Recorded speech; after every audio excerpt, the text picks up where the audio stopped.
Mon mari a dit, j'ai besoin de me retrouver. Et la même nuit, il a changé les serrures et a fait entrer sa maîtresse dans ma chambre. Je n'ai rien dit. J'ai simplement souri et je suis parti. 3 jours plus tard, la police s'est présentée à la porte. Je n'ai pas pleuré quand il l'a dit. C'est la partie que les gens ne comprennent jamais à propos des femmes comme moi. Ils s'attendent à des larmes, de la colère ou une tentative désespérée de s'accrocher à quelque chose qui leur glisse déjà entre les doigts. Mais j'avais appris bien avant cette nuit que le moment le plus dangereux dans une relation n'est pas quand quelqu'un élève la voix. C'est quand il la baisse, l'adoucit, la rend raisonnable. J'ai besoin de me retrouver. Il l'a dit comme un homme demandant un week-end tranquille seul. Pas comme quelqu'un sur le point de démanteler 15 ans de mariage en un seul souffle. J'étais dans la cuisine quand il l'a dit, une main posée sur le comptoir que j'avais choisi, payé et nettoyé chaque soir pendant plus d'une décennie. La maison était calme, trop calme, et ce silence m'en disait plus que ces mots n'auraient jamais pu le faire. Il avait déjà décidé. Ce n'était pas une conversation. C'était une annonce. J'ai hoché la tête une fois, lentement et de manière mesurée, comme si j'acceptais quelque chose de petit et de temporaire. D'accord, ai-je dit. Il a semblé presque soulagé de la facilité avec laquelle je lui ai rendu la tâche. Je pense que c'était sa première erreur. La seconde est venue plus tard cette nuit-là. Je ne suis pas resté assez longtemps pour le voir se produire. Mais j'ai su le moment où cela s'est produit. Il y a un certain instinct que l'on développe après des années avec quelqu'un. Une conscience tranquille qui vous dit exactement jusqu'où il est prêt à aller une fois qu'il croit que vous avez cessé de vous battre. J'ai fait un petit sac. Rien de dramatique. Juste quelques vêtements. Mes documents. Mon ordinateur portable et je suis parti avant minuit. Pas de porte claquée, pas d'accusation, pas de discours final, juste une sortie silencieuse qui, à sa manière, semblait plus lourde que n'importe quelle confrontation aurait pu l'être. En partant, j'ai aperçu la maison dans mon rétroviseur, la lumière du porche allumée, les fenêtres encore éclairées, et j'ai senti quelque chose d'étrange s'installer en moi. Pas un chagrin d'amour, de la clarté. Au moment où j'ai atteint le bout de la rue, je savais déjà ce qu'il allait faire ensuite. Et j'avais raison. Le lendemain matin, mon téléphone a vibré avec une notification du système de sécurité de la maison, celui que j'avais installé moi-même des années auparavant quand il était encore trop occupé pour se soucier de détails comme celui-ci. C'était censé être une commodité, quelque chose qui me permettait de vérifier les portes et les caméras à distance. Il n'avait jamais pris la peine d'apprendre comment cela fonctionnait. Une autre erreur. J'ai ouvert l'application. La caméra de la porte d'entrée montrait l'homme avec qui j'avais été marié pendant 15 ans, debout dehors avec un serrurier. Je l'ai regardé pointer la porte, dire quelque chose que je ne pouvais pas entendre, puis s'écarter pendant que la serrure était retirée, remplacée, sécurisée. Juste comme ça. 15 ans d'effet avec un tournevis et un reçu. Je n'ai pas réagi. Je n'ai pas appelé. Je n'ai même pas respiré différemment. J'ai juste regardé. Et puis, environ 20 minutes plus tard, elle est arrivée. Elle n'était pas ce à quoi je m'attendais. Pas plus jeune, pas plus jolie, pas même particulièrement confiante. Elle a hésité à la porte, jetant un coup d'œil autour d'elle comme si elle sentait déjà que quelque chose n'allait pas. Il lui a ouvert la porte, a souri de cette manière familière, celle qu'il utilisait quand il voulait paraître charmant, inoffensif, en contrôle. Elle est entrée dans ma maison, ma chambre, ma vie, et la porte s'est refermée derrière elle. Je suis resté à regarder l'écran pendant longtemps après ça, non pas parce que j'étais choqué, mais parce que je ne l'étais pas. Il y a une sorte de trahison qui s'annonce lentement, sur des mois, de petites manières presque invisibles. Des nuits tardives, des demi-réponses, une distance que l'on peut sentir, mais pas tout à fait nommée. Au moment où l'acte final arrive, c'est presque prévisible. Pourtant, savoir que quelque chose va arriver ne le rend pas insignifiant. Cela le rend simplement plus silencieux. J'ai éteint l'application, posé mon téléphone sur la table de la petite chambre d'hôtel où je m'étais enregistré quelques heures plus tôt et je suis resté assise là, dans le silence. Pas de larmes, pas de colère, juste une seule pensée stable se formant avec une précision troublante. Il pense que je n'ai nulle part où aller. Cette pensée ne m'a pas fait de mal. Elle a tout clarifié. Parce qu'il avait tort, non seulement à mon sujet, mais aussi au sujet de la maison, des serrures, du pouvoir qu'il croyait avoir pris si facilement. Il avait agi rapidement, de manière décisive, comme si la vitesse seule pouvait rendre quelque chose vrai. Mais certaines choses ne changent pas simplement parce que vous prétendez qu'elles ont changé. La propriété, par exemple, les droits, la réalité. Je me suis levé, je me suis dirigé vers mon sac et j'ai sorti un dossier, un que j'avais emporté sans même y penser la veille. À l'intérieur se trouvaient des copies de documents qu'il n'avait jamais demandé à voir, des papiers qu'il n'avait jamais pris la peine de comprendre, des relevés hypothécaires, des titres de propriété, des accords légaux signés des années auparavant. À l'époque où tout entre nous semblait encore mutuel.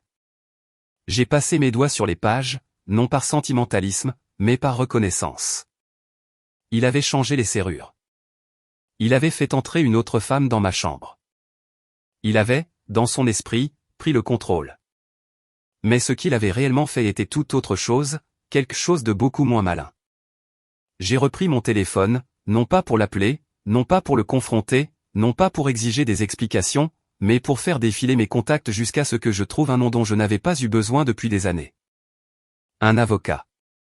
Quelqu'un qui m'avait aidé une fois auparavant, à l'époque où l'achat de cette maison avait nécessité plus de prudence que d'enthousiasme. Quelqu'un qui comprenait la différence entre ce que les gens pensent posséder et ce qu'ils possèdent réellement. J'ai hésité une fraction de seconde, non pas parce que je doutais de la décision, mais parce que je comprenais ce qu'elle signifiait.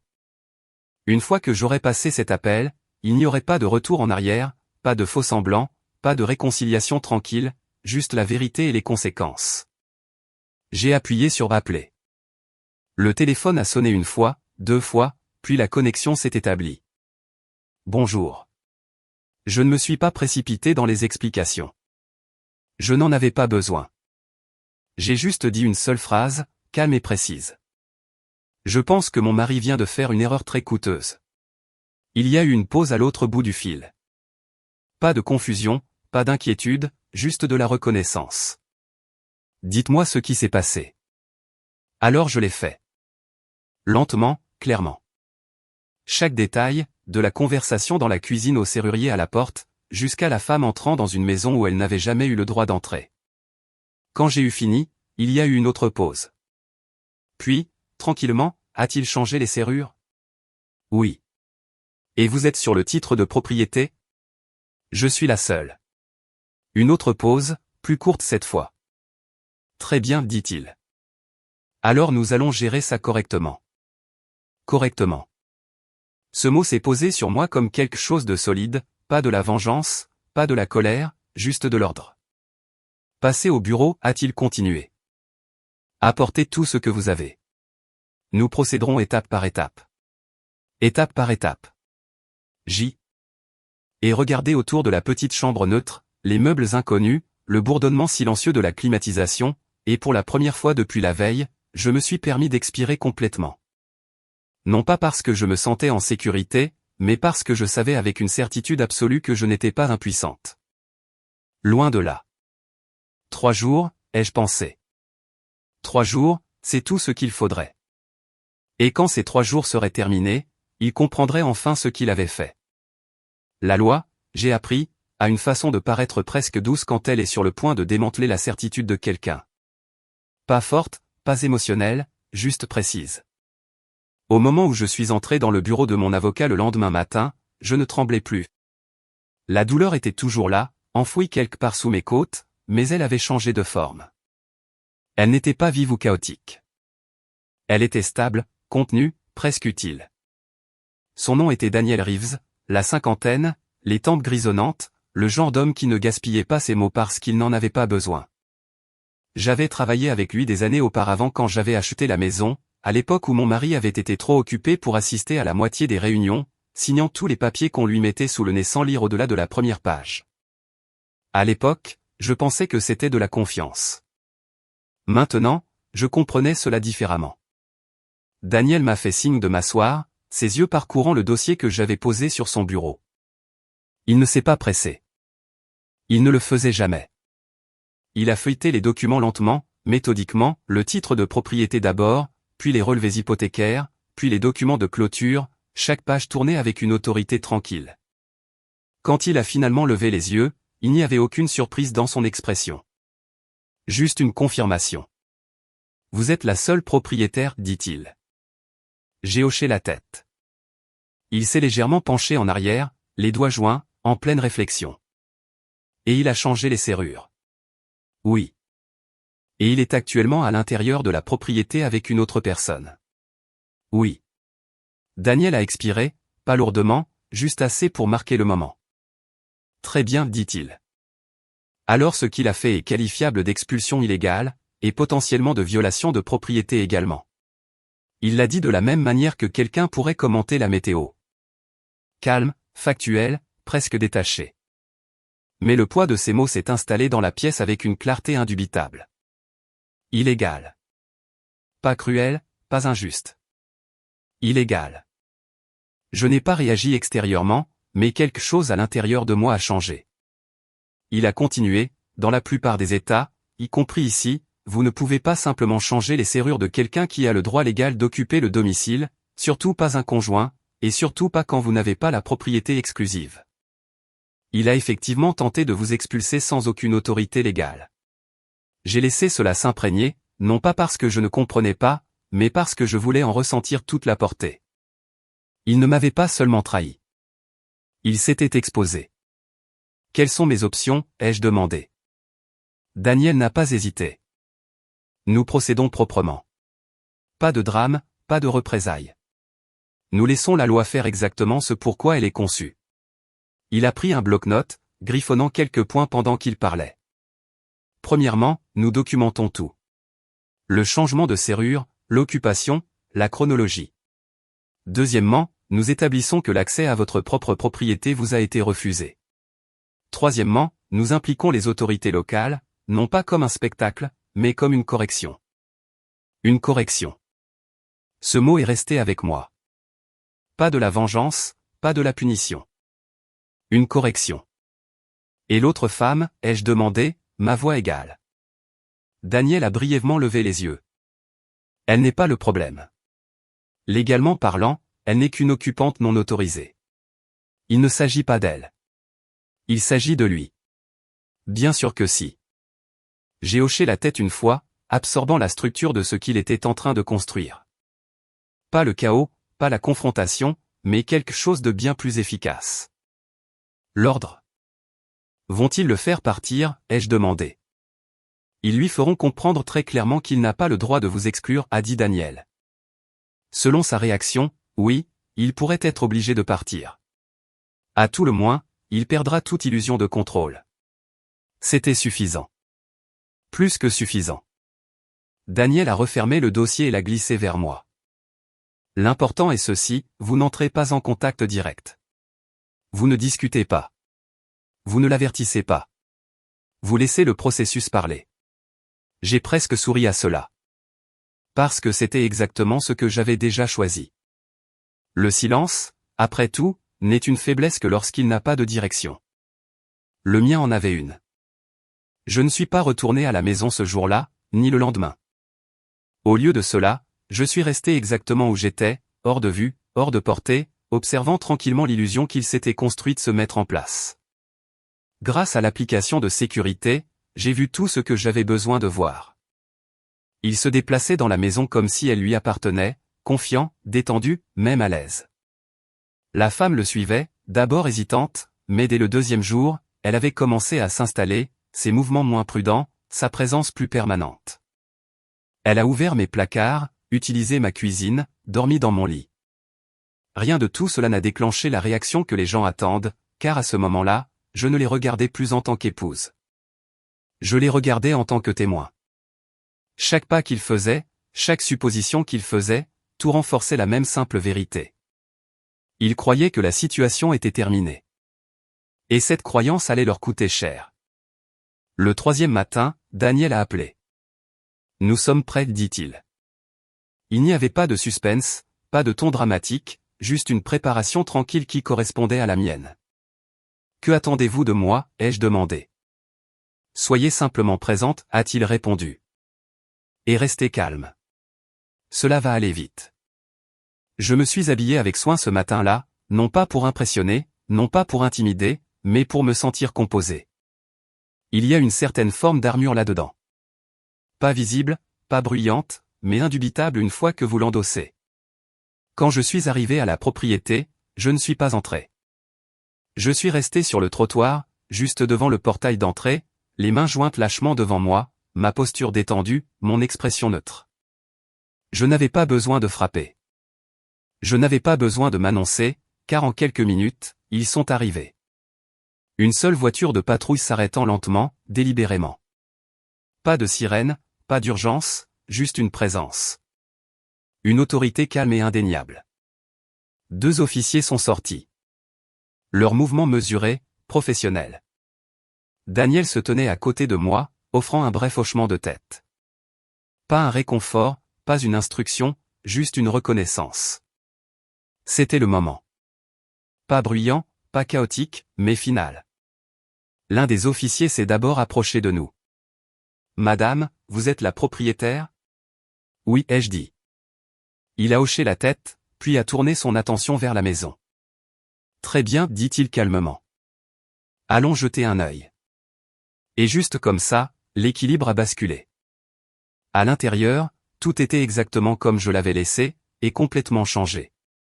Je suis resté près de l'entrée pendant que les officiers avançaient, leur présence remplissant l'espace de quelque chose qui n'y était pas depuis des jours. Le contrôle. J'ai entendu des pas dans le couloir. Ces pas, s'approchant, confiants d'abord, puis ralentissant, puis s'arrêtant complètement. « Qu'est-ce qui se passe ?» a-t-il demandé, sa voix portant juste assez d'irritation pour masquer l'incertitude sous-jacente. L'officier n'a pas élevé la voix. Il n'en avait pas besoin. « Monsieur, dit-il, nous avons reçu un rapport concernant une expulsion illégale à cette propriété. » Silence. Puis, plus sec maintenant. « Quoi ? C'est ma maison. » L'officier a jeté un bref regard dans ma direction, puis de nouveau vers lui. Selon la documentation fournie, dit-il d'un ton égal, la propriété est légalement à elle. J'ai regardé le moment où il a compris. Pas tout d'un coup, mais par étapes. Confusion, incrédulité, puis autre chose. La reconnaissance. Il m'a regardé, puis m'a vraiment regardé, pour la première fois depuis cette nuit dans la cuisine, et je n'ai pas détourné le regard. Il m'a regardé comme si je venais de sortir d'une version de la réalité qu'il n'avait pas pris la peine d'imaginer. Pendant 3 jours, il avait vécu dans une histoire où j'étais partie, silencieuse, docile, effacée. Et maintenant, cette histoire s'effondrait devant lui, non pas avec du bruit, non pas avec de la colère, mais avec quelque chose de bien plus troublant. La clarté. « Je t'ai dit, a-t-il commencé, sa voix se tendant. J'avais besoin d'espace. » L'officier a levé une main, pas agressivement, juste assez pour empêcher la phrase de se terminer. « Monsieur, dit-il, calme et mesuré. Il ne s'agit pas d'espace. Il s'agit d'accès et d'occupation légale. » Il y a eu une pause, le genre qui s'étire plus longtemps qu'elle ne le devrait, parce que personne ne sait vraiment comment avancer. Il a regardé l'officier, puis moi, puis de nouveau, comme si la réponse pouvait se réorganiser s'il la regardait sous un angle différent. « C'est ma femme, dit-il finalement, comme si cela expliquait tout. »« Oui, répondit l'officier. Et elle est aussi la seule propriétaire de cette propriété. » Les mots n'ont pas atterri bruyamment. Ils n'en avaient pas besoin. Ils se sont installés dans la pièce comme quelque chose de lourd et d'irréversible. Derrière lui, je l'ai vu, la femme, debout à mi-chemin du couloir, sa posture incertaine maintenant, son expression n'étant plus curieuse ou hésitante, mais alerte. Elle avait senti le changement. N'importe qui l'aurait senti. « Qu'est-ce que ça veut dire ?» demanda-t-elle, sa voix plus basse, dirigée plus vers lui que vers n'importe qui d'autre. Il ne répondit pas, parce qu'il ne le pouvait pas. L'officier continua, toujours calme, toujours précis. « Cela signifie que vous ne pouvez pas lui refuser l'entrée. Cela signifie que vous ne pouvez pas changer les serrures sans une procédure légale. Et cela signifie que maintenant, nous devons résoudre la situation pour qu'elle puisse accéder à sa maison. » Sa maison. Je l'ai regardé absorber cela, j'ai regardé la façon dont ses épaules se sont ajustées, la façon dont sa posture a changé. Pas de façon spectaculaire, pas de façon visible pour quiconque ne le connaissait pas, mais assez. Assez pour moi. Je n'ai rien nié, dit-il un peu trop vite. Elle est partie. Un autre officier s'avança à son tour, son ton tout aussi égal. Avez-vous changé la serrure, monsieur ? Une hésitation. Courte, mais présente. Oui. Alors vous avez restreint l'accès, dit l'officier. C'est ça le problème. La simplicité de la chose semblait le troubler plus que tout. Il s'était attendu à une dispute, à de la résistance, peut-être même à une scène, mais pas à ce démantèlement silencieux de tout ce qu'il pensait contrôler. J'habite ici, insista-t-il, bien qu'il y ait moins de conviction dans sa voix maintenant. L'officier hocha la tête une fois. Vous pouvez résider ici, mais vous n'avez pas l'autorité légale pour exclure la propriétaire. C'est ce que nous réglons. Une autre pause. Plus longue cette fois. Le genre qui force la réalité à s'installer, que vous soyez prêt ou non. J'ai alors avancé, non pas de manière spectaculaire, non pas pour récupérer quoi que ce soit, mais simplement parce qu'il n'y avait aucune raison de ne pas le faire. La maison semblait la même sous mes pieds, familière, inchangée.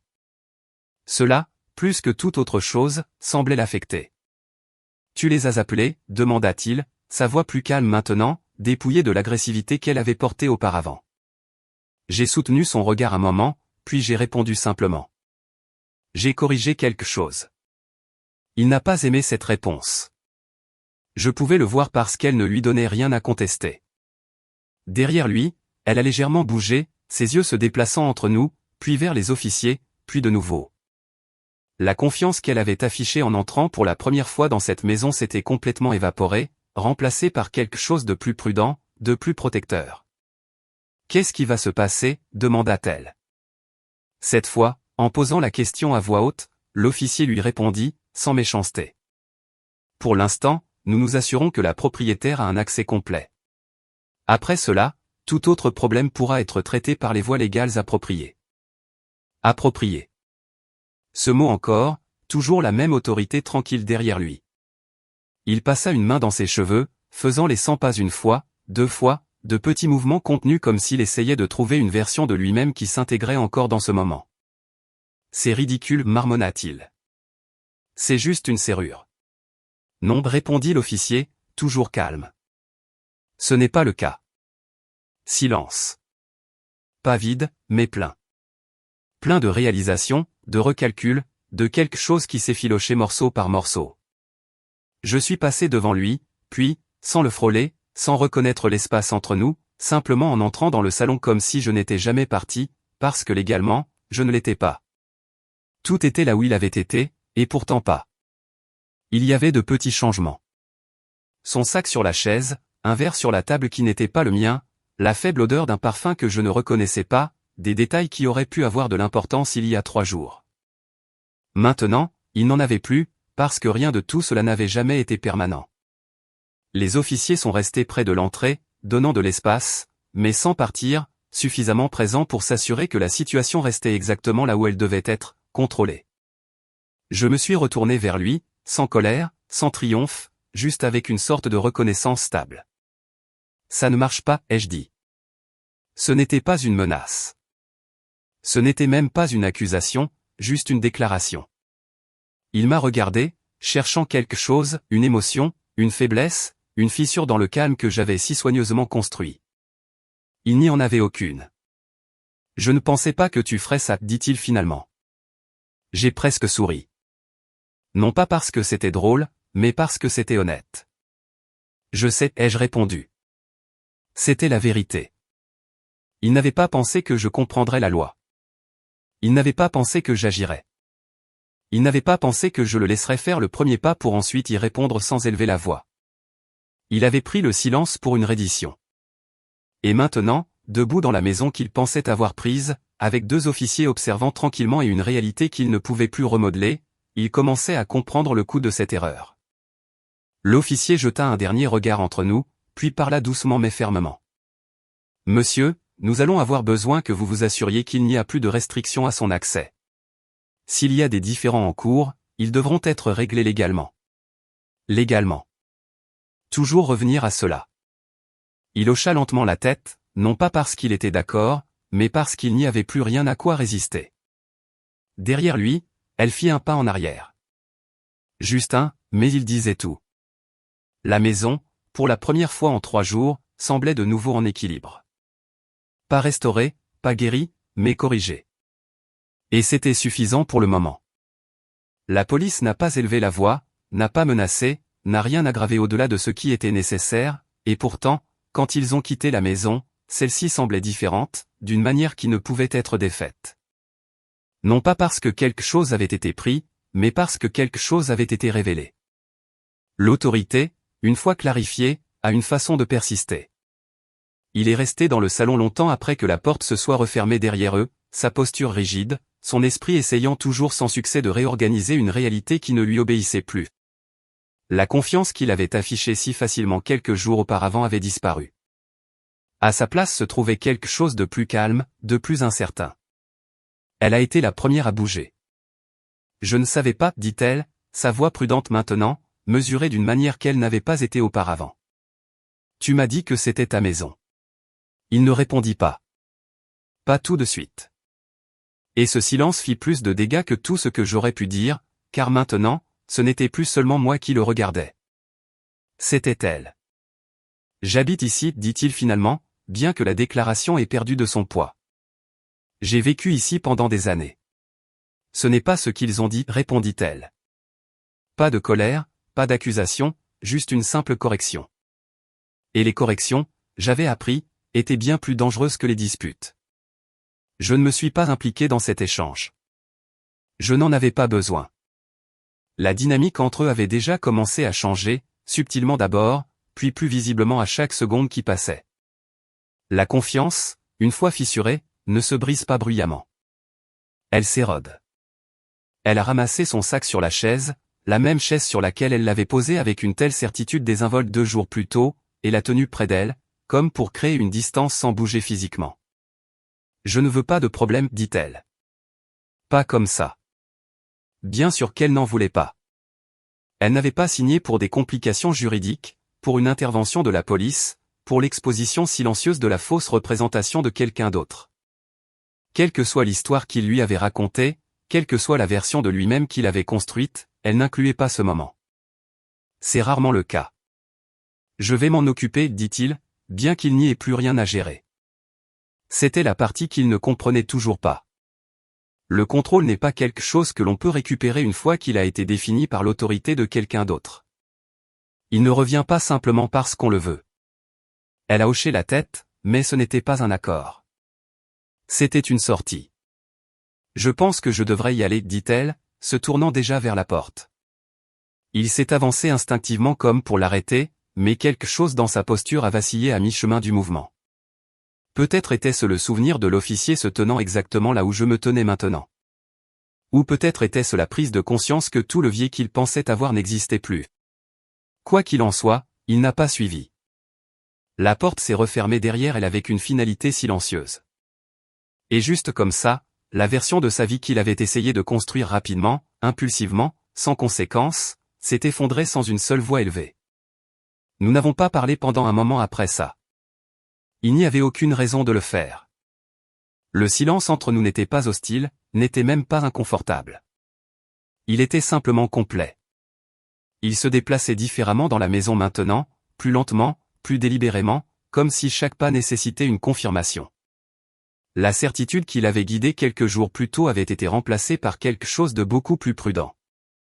La conscience de moi, de l'espace, du fait que rien de tout cela ne lui appartenait de la manière dont il s'en était convaincu. Je suis monté à un moment donné, non pas pour confronter, non pas pour récupérer, mais pour voir. La porte de la chambre était ouverte. À l'intérieur, tout semblait presque pareil. Le lit était défait, les draps légèrement dérangés, une faible trace de parfum inconnu flottant encore dans l'air. Il y avait de petites différences, des détails qui marquaient la présence de quelqu'un d'autre, mais rien qui ne pouvait être effacé, rien de permanent. Je suis resté là un moment, à observer, non pas avec colère, mais avec une sorte d'évaluation silencieuse. Ceci, réalisais-je, était l'étendue de ce qu'il avait pris. Quelques nuits, une illusion, rien qui ne survivrait à ce qui était déjà à moi. Je me suis retourné et je suis redescendu. Il était assis à la table de la cuisine maintenant, au même endroit où il lisait autrefois les nouvelles le matin, où nous avions partagé des conversations qui semblaient à l'époque banales mais stables. Maintenant, il y paraissait plus petit, non pas physiquement, mais en présence. Nous devons parler, dit-il. J'ai réfléchi un instant, puis j'ai hoché la tête. À propos de quoi? Il a expiré lentement, cherchant le bon point d'entrée, le bon cadre, la bonne version de lui-même qui pourrait encore avoir de la crédibilité. Bien sûr que non. Tu n'as pas réfléchi, ai-je dit. Ce n'était pas une accusation, juste une déclaration. Il a levé les yeux vers moi, puis m'a vraiment regardé, comme si me voir clairement demandait un effort. Maintenant. Je ne pensais pas que tu impliquerais la police. J'ai soutenu son regard, calme, stable. Je ne les ai pas impliqués, ai-je dit. La situation l'a fait. Une autre pause, puis plus doucement. Tu aurais pu simplement me parler. J'ai presque souri. Nous avons parlé, ai-je répondu. Dans la cuisine. Cela a fait mouche parce que c'était vrai. Il avait parlé. J'avais écouté. Et puis j'avais agi. C'est ainsi que fonctionnent les conversations quand une seule personne croit qu'elles sont terminées. Les jours suivants se sont déroulés sans drame. Pas de cris, pas de confrontation, pas de tentative pour récupérer ce qui avait déjà été défini. Il est resté pendant un court moment, se déplaçant dans la maison comme quelqu'un conscient de son statut temporaire, prudent de ne rien perturber, prudent de ne pas provoquer. Mais quelque chose de fondamental avait changé. Il ne reconstruisait pas. Il mettait fin aux choses. Le processus juridique avançait tranquillement en arrière-plan. Des papiers déposés, des comptes séparés, des calendriers établis. Daniel s'occupait de la plupart des choses, comme promis, avec la même précision calme qu'il avait montrée depuis le début. Propre, ordonné, final. Il n'y avait plus de surprise à découvrir. Pas d'actifs cachés, pas de révélations dramatiques, juste le lent et régulier dénouement d'une vie qui s'était déjà brisée avant que l'un de nous ne le reconnaisse. Un soir, environ une semaine après la venue de la police, il a fait un sac. Pas grand-chose, juste assez. Il s'est tenu près de la porte un moment, comme s'il attendait quelque chose. Une réaction, une question, une raison de rester. Je n'ai offert aucune de ces choses. Non pas parce que j'étais froide, mais parce que j'en avais fini. Je ne voulais pas que ça se termine comme ça, dit-il. Je le croyais. L'intention, cependant, ne change pas le résultat. Je sais, ai-je répondu. Et c'était suffisant. Il a hoché la tête une fois, a ouvert la porte et est parti. Pas de porte claquée. Pas de dernier mot. Juste une sortie silencieuse. Étrange, pensais-je, à quel point cela ressemblait à la mienne. Dans les jours qui ont suivi, la maison a recommencé à me sembler mienne. Non pas au sens juridique, mais au sens émotionnel. J'ai ouvert les fenêtres, changé les draps, réarrangé de petites choses qui n'importaient à personne d'autre mais qui marquaient un changement pour moi.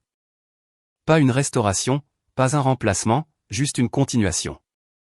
Je n'ai pas effacé ce qui s'était passé. Je n'en avais pas besoin, parce que ce qu'il avait essayé de prendre n'avait jamais vraiment été à lui, et ce qui restait était plus que suffisant. La maison ne semblait pas vide après son départ. Cela m'a surprise au début. Les gens supposent que le silence après quelque chose comme ça est lourd, qu'il vous oppresse, remplit chaque pièce, vous rappelle ce qui manque. Mais ce silence était différent. Ce n'était pas une absence. C'était de l'espace. Propre, non perturbé, à moi. Je ne me suis pas précipité pour tout changer. Il y a une sorte de discipline silencieuse à ne pas réagir trop vite, à permettre à un lieu de se réinstaller en lui-même avant de décider de ce dont il a besoin ensuite. Ainsi, pendant les premiers jours, j'ai simplement bougé dans la maison comme je l'avais toujours fait, faisant du café le matin, ouvrant les stores, marchant de pièce en pièce sans avoir besoin de justifier ma présence. La chambre était le seul espace qui semblait altéré, non pas ruiné, non pas endommagé, juste interrompu. Je me suis tenu dans l'embrasure de la porte le matin après son départ, regardant le lit, les tables de chevet, les petits détails qui avaient autrefois une signification partagée. Pendant un moment, j'ai envisagé de tout remplacer. Nouveaux meubles, nouvelles dispositions, une réinitialisation complète. Mais cela aurait été une réaction. Et je ne réagissais plus. Au lieu de cela, j'ai défait le lit, plié les draps soigneusement et les ai mis dans un sac. Pas jeté, pas détruit, juste enlevé, comme si je fermais un chapitre sans avoir besoin de l'effacer.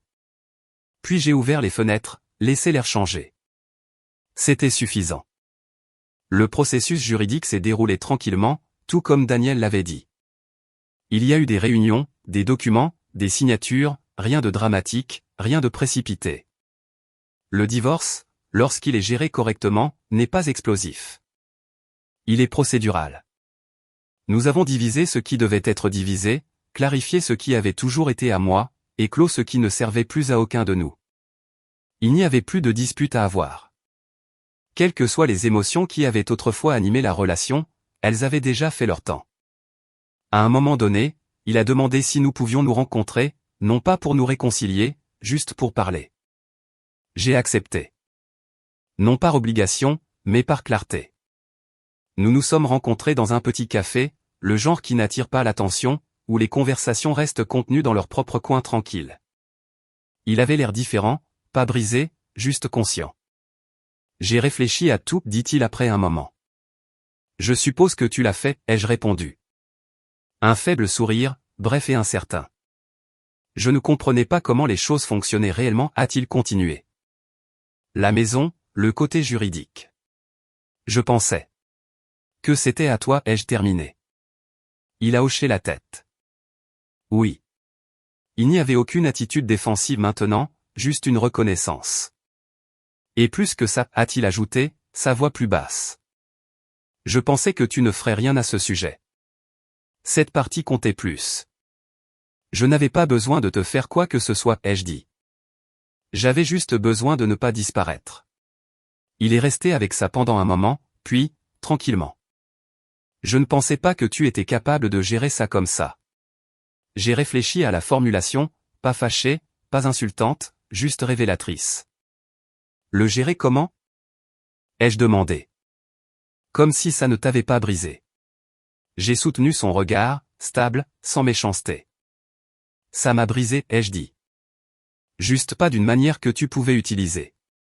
Cela semble l'atteindre, car pour la première fois depuis que nous étions assis, il n'essaya pas de répondre immédiatement. Il hocha simplement la tête lentement, absorbant quelque chose qu'il ne s'attendait pas à apprendre. Je suis désolé, dit-il après un moment. Ce n'était pas dramatique. Ce n'était pas répété. C'était tardif, mais réel. Je sais, ai-je répondu. Et je le pensais. Les excuses, comme tout le reste, ont leur place. Elles n'annulent pas ce qui a été fait, mais elles peuvent clore quelque chose qui resterait autrement ouvert. Nous avons fini notre café en silence après ça. Pas inconfortable, pas irrésolu, juste fini. La vie, ai-je découvert, ne redémarre pas après quelque chose comme ça. Elle continue, tranquillement d'abord, puis plus pleinement à mesure que vous le permettez. Je suis retourné au travail, j'ai renoué avec des routines que j'avais mises de côté, et j'ai lentement commencé à reconstruire, non pas à partir d'une perte, mais à partir d'une reconnaissance. Il y a une différence entre remplacer quelque chose et comprendre ce dont vous avez réellement besoin pour aller de l'avant. Je ne me suis pas précipité dans quoi que ce soit de nouveau. Je n'ai pas ressenti le besoin de prouver que j'allais bien, que j'étais forte ou non affectée. La force, ai-je réalisé, n'est pas quelque chose que l'on affiche. C'est quelque chose que l'on porte. Et pour la première fois depuis longtemps, je ne portais le poids de personne d'autre avec le mien. La maison a changé progressivement, non pas dans sa structure, mais dans son atmosphère. J'ai repeint la chambre. Pas une couleur dramatique, juste quelque chose de plus clair, quelque chose qui réfléchissait plus qu'il n'absorbait. J'ai remplacé la literie, réarrangé légèrement les meubles, ajouté de petits détails qui semblaient intentionnels plutôt qu'habituels. Chaque changement était mesuré, choisi, à moi, et avec chacun d'eux, l'espace devenait moins une question de ce qui s'y était passé et plus une question de ce qui restait possible. De temps en temps, je repensais à cette nuit dans la cuisine. La façon dont il l'avait dit, j'ai besoin de me retrouver. À l'époque, cela avait sonné comme une fin. Maintenant, cela ressemblait à toute autre chose. Un commencement, juste pas le sien. S'il y a une chose que j'ai apprise à travers tout cela, c'est que les gens confondent souvent le silence avec la faiblesse. Ils supposent que si vous ne réagissez pas, ne discutez pas, ne vous battez pas pour quelque chose sur le moment, vous l'avez déjà perdu. Mais le silence, quand il est choisi, quand il est dirigé, quand il est soutenu par la compréhension, n'est pas une reddition. C'est du contrôle. Je n'ai pas élevé la voix. Je ne l'ai pas poursuivi. Je n'ai pas essayé de le convaincre de rester ou de me voir différemment. Je l'ai laissé agir. Et puis j'ai laissé la vérité répondre. C'était suffisant. Plus que suffisant. Il a dit qu'il avait besoin de se retrouver. Je ne réalisais juste pas qu'il perdrait tout en essayant de le faire. Si cette histoire vous a marqué, si elle vous a fait réfléchir à la force, au silence, aux manières discrètes dont les gens reprennent leur vie en main, prenez un moment pour y réfléchir. Avez-vous déjà confondu le silence avec la faiblesse, ou vu quelqu'un d'autre le faire? Partagez vos pensées dans les commentaires. Votre histoire pourrait aider quelqu'un d'autre à voir sa propre situation plus clairement. Et si vous croyez aux histoires qui ne se contentent pas de divertir, mais laissent quelque chose de significatif derrière elles, pensez à vous abonner. Il y a toujours une autre histoire qui attend, une qui pourrait vous parler quand vous en aurez le plus besoin. Cette histoire est entièrement fictive et destinée uniquement à des fins de divertissement et d'éducation.